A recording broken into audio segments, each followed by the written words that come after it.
Hello again, YouTube! This is Dr. Kendo, and I'm here with Scribblenauts Unlimited, the object editor commentaries. I create your favorite characters in the Scribblenauts Unlimited object editor. It's based on whatever is voted most popular and most requested by the most amount of different viewers each week, based on your comments, of course, in the comments section below. I just create movie, TV shows, gaming characters, things like that. But yes, this game is called Scribblenauts Unlimited. The object editor is not available on the 3DS or mobile versions of the game, so just PC and Wii U. I play on the Wii U, and here we go. We started off with a Daredevil as the source object. No, we're not creating Daredevil, and we're actually doing something special that is hero-related, anti-hero-related. This first creation with the Daredevil source object is a remake, because I've actually made this character before. We're taking an emo's legs, and right now, we are going to be creating Deadpool. This is, of course, in honor of the movie recently coming out somewhat recent ago, and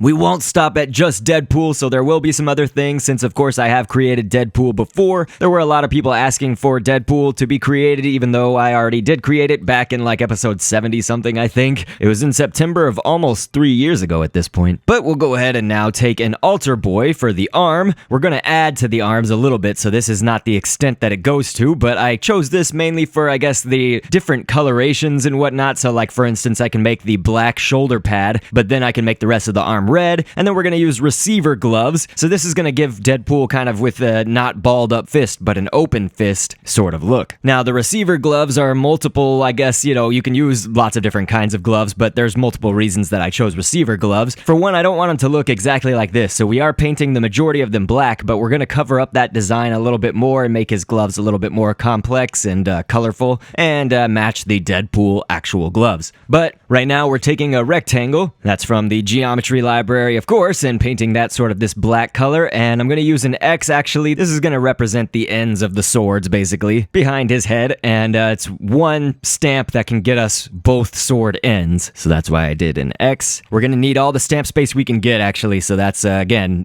I'm conscious of that right now, but we put a sphere down right there, and a minus sign is now what we're using. The sphere is gonna be the start of his belt. We are gonna add to that in just a moment. I'm readjusting some sizing and things like that. Bondrick, this is like a strap or whatever. This is going to be across his legs, both of his legs, actually. Right now, we're doing it to his right leg, to our left, and this is the other one. So here we go, copying and pasting that down. That's just going to be for some more holsters and straps and things, because Deadpool is strapped to the bone. I mean, he's got weapons everywhere. This is a yarmulke right now. It's spelled like Yamulcha in this game, but anyway, it's the little Jewish hats, and we're going to put that down on for his belt, and the belt sort of has this like Deadpool face mask logo part to it, but in the movie it seems a little bit less pronounced, I would say, so I'm gonna, not call a whole bunch of attention to it, but we're gonna use a chalk for the little metallic parts on either side of it. We're gonna put that behind the black yarmulkes, and there we go. It's like it's clipped in, and those chalks are kind of the clips holding it. A backpack is gonna be on either side, actually, of our Deadpool creation. We're gonna put the backpack straps behind the belt as best as we can,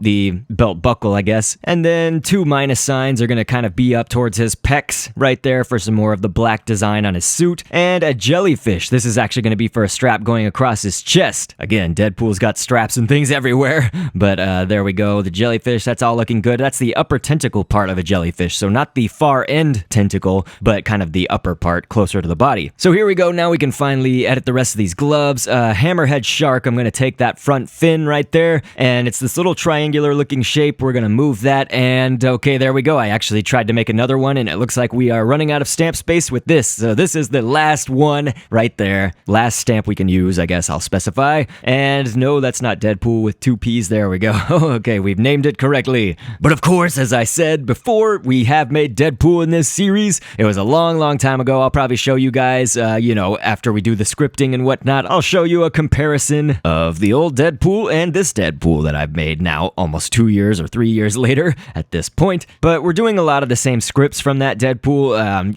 You can do so many things because he's got a lot of different weapons, but so we'll make him actually throw a black knife, or he shoots a projectile technically. It's after he loses or gains some health, he'll become brave so that he won't run away from any battles, and then he throws the knife. So now moving on to the head, you can see it's mostly completed right here, but I'll show you what we did to make it. Hammerhead shark, the front fin, once again, those are going to be for either side, the black part of the mask. This main part of the mask, though, that we see, I just took away the color of and moved it a little bit. That's the golden egg, and so you turn it upside down like that so that the chin is kind of facing down. The smaller part, I guess, is down below where the chin is. Goldfish's bottom fin is going to be for the eye, both eyes, I should say, painted white, of course. Now, we've also got this little, I guess, piece in the back of his mask, just to show a little point poking out right there. That's the end of a worm, so the worm's tail, I guess you could say, the very, very end. And then we're also going to take a squid, the upper tentacle part of a squid. That's going to be sort of for the sewing lines, or just the lines within his mask, and that's above and below the eye, black part of the eyes. Now, we create a head and a body separately for some objects because we want to get a lot more details. This game does have a limit of stamp spaces, so a stamp is any piece that you use to make your object. Well, you saw when we were creating the body portion of Deadpool, we did run out of stamp space, so we did create the head separately. Whenever that happens, on your head object, you want to go into the scripting and make sure it can be worn on the face like glasses, or you can be worn on the head like a hat, but usually glasses, it lines up a little bit better, at least by my designs. Then just give your head to the body object right here, and you can see here's the Deadpool that we did way back when.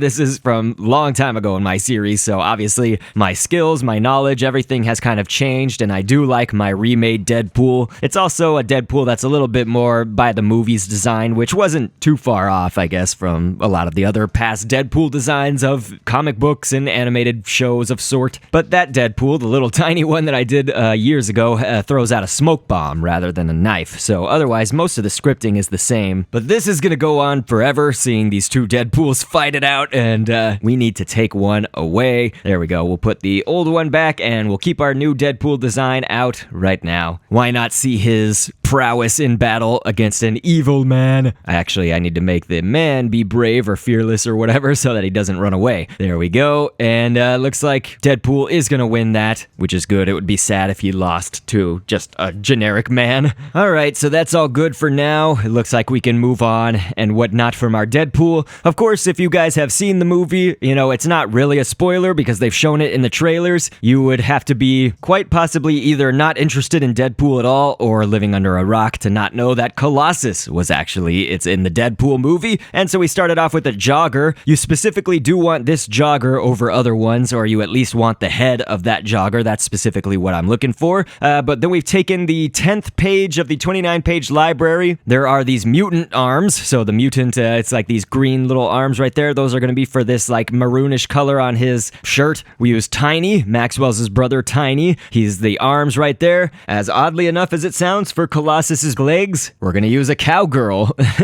I know, that's kind of oddly hilarious, I guess. Double that up for Colossus's legs, goldfish bottom fin for the eyes, and a nose for the nose. And of course, all of his skin and hair and stuff like that, it's all painted over with that metallic-y color. We're going to use an eyebrow right now for the mouth to put that down below. You might want to distinguish the hair color just a little bit so that it's not the same exact, I guess, pigmentation as the skin. And so I did make the hair just a little bit darker so that we could kind of see everything easier. I don't know. I think it's a little bit more accurate to the design. The letter I is going to be for the main part of the belt, but then we've also got a rectangle in the center for the buckle, and then an X, we're going to turn that to the side 90 degrees, and the X gonna give it to you here. We're going to put down a pimple. We're actually going to put down 4, so type in pimple and then copy and paste that 4 times. Those are going to be some little studs, I guess, on either end, clipping the belt in right there, and then a squid. We're going to take that upper tentacle part again and put that sort of in the middle here. That's going to be for a line down his suit, down the middle, and that's looking okay. It looks good right now. So of course we will name him Colossus, and since we have not created Colossus in this series before, I'll go ahead and read some background information or fun facts, which is usually what I do during the scripting part since not a lot of action is going on screen. So here we go. Colossus is a Marvel Comics superhero who first appeared in the May 1975 Giant Size X-Men #1 comic. He's got the ability to transform into a strong metallic form, and he stands tall at 6'7". Interestingly enough, Colossus from the Deadpool movie is actually 6'9" on platform shoes, and was really a team effort to bring Colossus to life. It was about 6 or 7 people who were involved in that. The actor for Colossus from the numerous X-Men movie appearances was Daniel Cudmore, who was approached to play the Deadpool Colossus. He respectfully declined, seemingly because it was just a part for capturing the CGI and for doing stunts, and they apparently wouldn't have even used his voice. He seemed seemed pretty lighthearted and kind about the whole thing on Twitter, as he also tweeted out how he was really looking forward to seeing the Deadpool movie, and specifying that he was asked. So that's great. Hopefully there's no static there. But we're on to the next creation. This is going to be starting off with the cyborg, the female cyborg. I guess it doesn't truly matter, although I'm sticking with the female cyborg. And this is specifically for the other character that's featured, I guess. And again, you can see these in trailers, and a lot of news outlets, I guess, talked about it. So even if you haven't seen the movie, this is not something that hasn't been revealed yet already. But this is going to be Negasonic, or full name, Negasonic Teenage Warhead. So you can see we've removed a lot of stuff, you know, the head, the arms, and things like that, made the feet really small because we want to keep the original feet and legs on. Mark Morocco, that's going to be the head right here because it has short hair. I would have loved to use the babysitter. The male babysitter has, you know,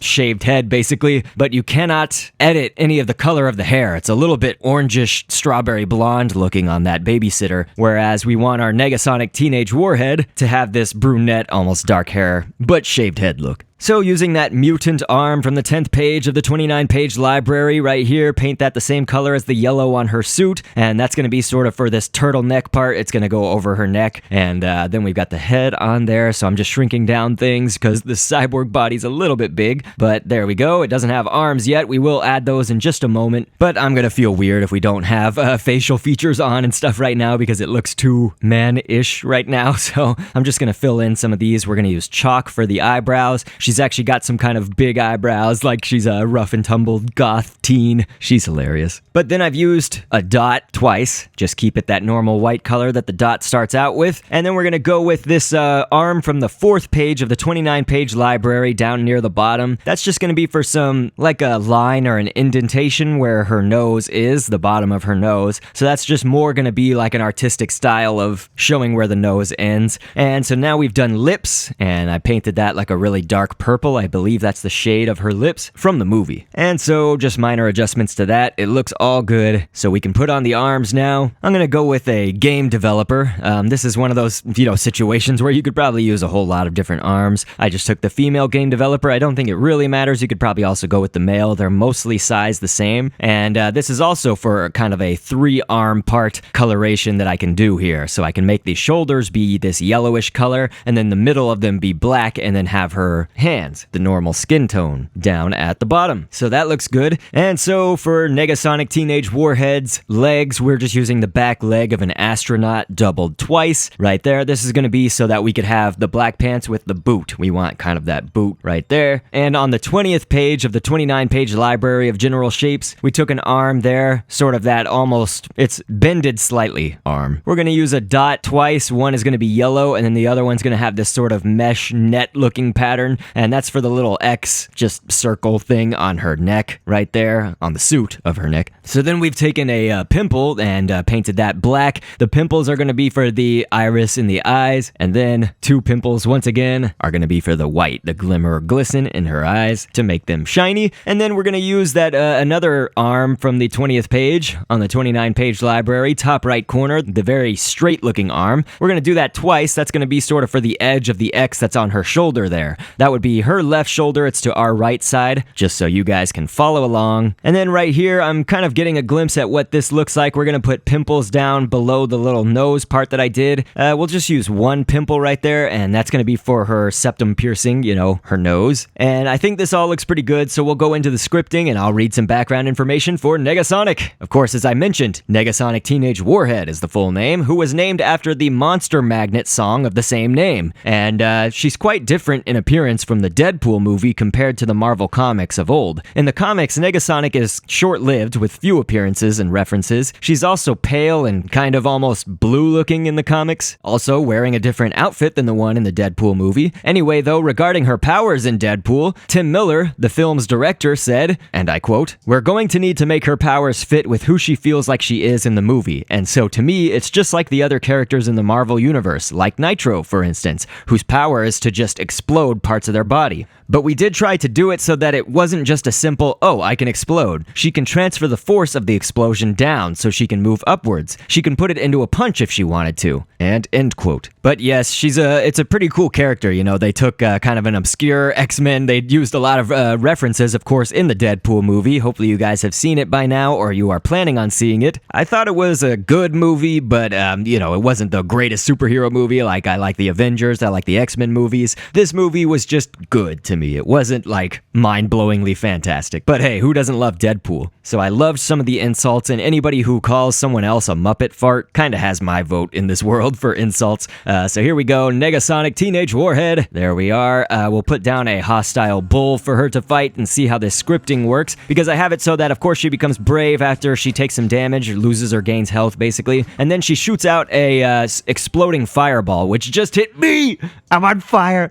But that's all right. And so we'll put her down next to our Colossus and Deadpool. Of course, you can make your Colossus maybe a little bit bigger, actually. I mean, I do have him taller than my Deadpool and my Negasonic creations, but I feel like he could actually, compared to the Deadpool movie, you know, he's not the smaller version of Colossus, I'd say, from the X-Men movies and whatnot, but he kind of matches the comic book description a little more. But yes, I hope that everybody enjoyed this. You know, it was great to kind of visit Deadpool again here, and since Negasonic has blasted the other guy, it was an accident, of course, but she has blasted the other fighters here, so they are all just brawling and dueling it out while we end this episode. So I want to thank everybody, as always, for your support. I just want to be sure that you know any encouragement that you give me, it's never lost on me, and hopefully I prove that time and time again, not only by just in general caring about you guys and putting these episodes out regularly, but also in that I reply to all the comments. Whatever is most popular or most requested gets created each week, and so thank you so much. I will catch you on the next vid, and thanks for viewing. And down the road of twists and turns, always anxious to see what's within. We can look ahead to the point of no return, to the rest of our lives as the spectacle begins. I've been down the road of twists